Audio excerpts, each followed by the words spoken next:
Olá, eu sou Adamec Guimarães e você está no canal Física MLT. E para esse vídeo nós vamos encerrar aí a resolução da prova do ITA, primeira fase. Vamos lá?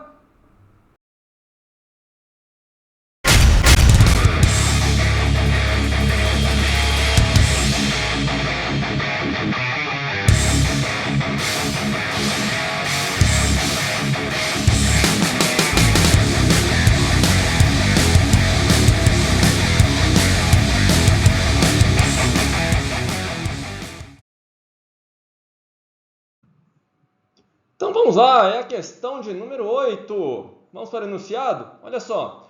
Considere que no experimento de Young da dupla fenda, uma lente composta de um material com índice de refração n, sendo que esse índice de refração está entre 1 e 2, no formato de um semicírculo de raio R, é colocada na saída de uma das fendas conforme mostra a figura. Sabendo que o comprimento de onda lambda é maior que r e que a distância entre o anteparo e as fendas, L, é muito maior do que o comprimento de onda lambda, assinale a alternativa que corresponde à expressão da posição xm do emésimo pico de interferência acima do máximo central. Então ele deu aí as alternativas e a figura que foi colocada aí no enunciado, exatamente como consta da prova. Tá certo? Bom, com relação a essa questão, eu acabei resolvendo uma lista de exercícios, estava no site, infelizmente o site saiu do ar. Eu vou tentar ressuscitar esse site, quem sabe, né, um dia no futuro. Mas eu resolvi uma lista de exercícios, especificamente do livro de Física 4, do Halliday, quarta edição. Se não me falha a memória, é do capítulo 45. Eu resolvi usando aí duas fendas, porém com dois materiais, tá certo? Então vamos lá, eu vou tentar replicar mais ou menos o que eu fiz, com uma ligeira diferença. Olha só, então tá aí, olha, eu tenho a fenda dupla e eu tenho dois materiais de índice de refração, tá certo? O azul acima com índice de refração N1 e o cinza abaixo com índice de refração N2, tá certo? A distância entre as duas fendas eu coloquei aí valendo A minúsculo, tá certo? Tal como tá aí até na própria figura original que foi colocada aqui, olha, A sobre 2 para cima, A sobre 2 para baixo, ou seja, a distância entre as duas fendas aqui valendo A também, tá certo? Então fiz aqui também sem muita diferença. Bom, só que agora aqui, olha, os dois materiais não são aqui semicírculos, tá certo? Tal como foi colocado aqui, olha, na figura original, tá? Como ele colocou aí também no enunciado, tá certo? Bom, mas não vai ser diferente. Eu só sei que esse material aqui tem uma espessura T, tá certo? Bom, o que ocorre aqui é o seguinte: o intervalo de tempo para que a luz percorra essa espessura T é igual a T dividido pela velocidade da luz no dado meio, tanto aqui em cima quanto no meio aqui de baixo, tá certo? Bom, e essa velocidade aqui, olha, a velocidade da luz nesse meio, eu vou pegar aqui pelo índice de refração que foi dado aí para os dois meios respectivos, tá certo? É a razão entre C, a velocidade da luz no vácuo, tá? Dividida aí pela velocidade da luz no meio, tá certo? Se eu substituir aqui em cima, nessa expressão, tá? Olha o que eu vou ter. Essa parte aqui de cima, que é n vezes t, em que t, não confunda t com tempo, t é a espessura do material, tá? É o que nós chamamos de caminho óptico percorrido pela luz. Ele não é exatamente o caminho real que a luz vai percorrer, até porque, se você for observar, ela vai percorrer aqui t, tá certo? Só que para efeitos aqui do tempo, o caminho óptico é n, que é o índice de refração, vezes a espessura t. Repare que aqui eu estou pegando até a velocidade da luz no vácuo, tá certo? Seria o tempo que a luz teria que percorrer a espessura T, só que, como ela tem índice de refração diferente de 1, tá certo? Acaba tendo que percorrer um caminho um tanto mais longo, tá? Daí esse termo, repito, caminho óptico, tá certo? Bom, nesse caso aqui, olha, para determinar aqui a interferência, seja ela construtiva ou destrutiva, eu tenho que levar em consideração os dois tempos aqui, olha, e pegar a diferença dos tempos de percurso, ou melhor dizendo, pegar a diferença do caminho óptico, tá certo? nos dois meios, tá? Então tá aí, olha, eu vou chamar isso aqui de D1, tá? Então eu peguei a diferença aqui, olha, dos caminhos ópticos. Aliado a isso, o que eu tenho? Aquela famosa expressão em que você pega aqui a diferença entre caminhos, em que você usa o valor do seno do ângulo, tá certo? Então vamos pegar aqui esse ângulo θ.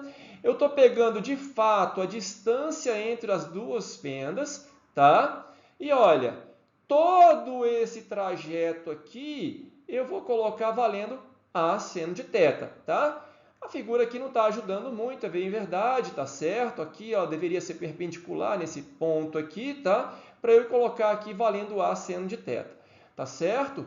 Bom, se eu quero a interferência a partir do ponto fora dos materiais, tá? Que é esse pedacinho aqui, eu pego tudo e subtraio disso aqui, tá certo? Na resolução, essa lista de exercícios está até percorrendo aí a internet, alguns sites até a utilizam, tá? Eu tinha disponibilizado de forma gratuita. Alguns sites, eles, sei lá, não sei se estão cobrando, ou se eles pedem inscrição, não sei, mas vocês podem encontrar essa lista minha aí, tá? Ela vai estar lá com a marca d'água, escrito prof.af Guimarães, tá? Então vocês vão encontrar essa lista aí. São várias listas, eu resolvi vários exercícios do livro do Halliday, tá certo? E alguns outros livros, tá? Alguns exercícios de outros livros eu coloquei lá, a maioria deles, tá certo? Infelizmente eu não pude manter o site no ar, tá? Ficou um pouco dispendioso, mas quem sabe, repito, né? Vamos tentar ressuscitar esse site aí no futuro, tá? Mas é possível que você encontre essa lista, repito.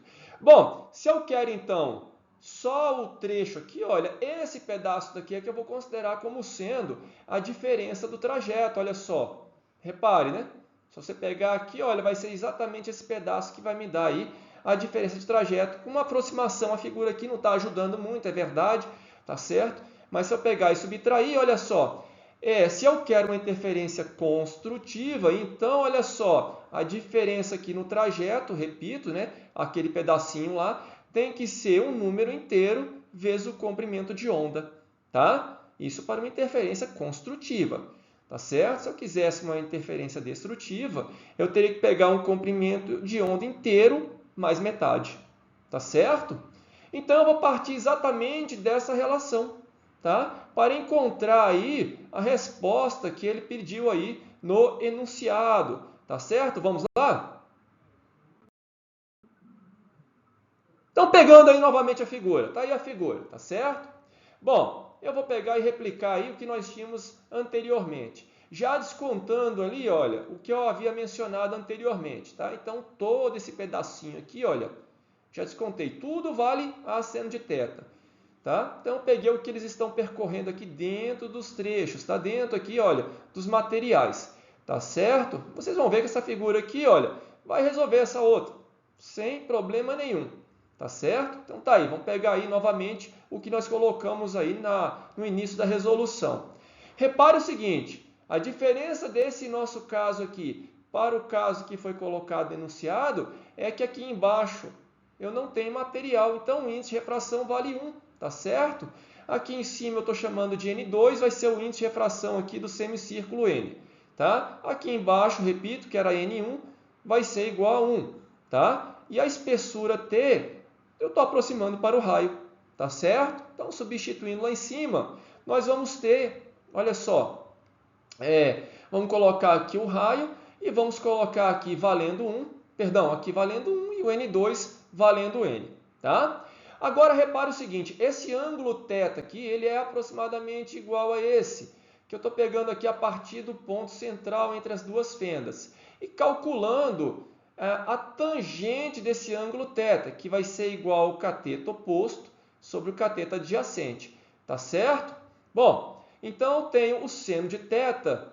Como o θ é muito pequeno, eu vou aproximar ele para a tangente de θ. E isso acontece, tá? Se você pegar o θ em radiano, um valor muito pequeno, o seno de θ é aproximadamente igual à tangente de θ, tá? Que vai ser igual ao cateto oposto, que no caso aqui é o x que vai me dar o máximo, dividido pelo cateto adjacente, que é L, a distância aí do anteparo até as fendas, tá certo? Então, olha, vamos substituir Vamos substituir aqui em cima, onde tem o seno, eu vou substituir por essa expressão, tá certo? Como eu falei, T vale R, tá? N1 vale N e o N2 vale 1, tá certo? Conclusão, então, a posição que vai me dar o x máximo a partir, olha, a partir dessa parte aqui, olha, fora dos materiais, tá? Que é o que ele quer, tá certo? Vai ser dada pela resposta da letra A, né? A alternativa da questão vai ser exatamente a letra A, tá certo? Bom, então tá aí, essa questão é uma questão bem interessante. Nós não falamos muito sobre essa questão aqui do caminho óptico, né? Ou percurso óptico no ensino médio, tá certo? Então, por isso que ela ficou aí um pouquinho difícil. Concordo, tá? Um pouco difícil exatamente por conta dessa informação, tá certo? Bom, peço escusas aí pela demora da publicação do vídeo, mas é porque eu estava preparando aí um material bem interessante. Aguardem! E aí, o que você achou dessa questão? Fácil, média, difícil? Coloque aí nos comentários, não se esqueça de se inscrever no canal, compartilhe esse vídeo, ative o sininho e dê o seu joinha. Até a próxima!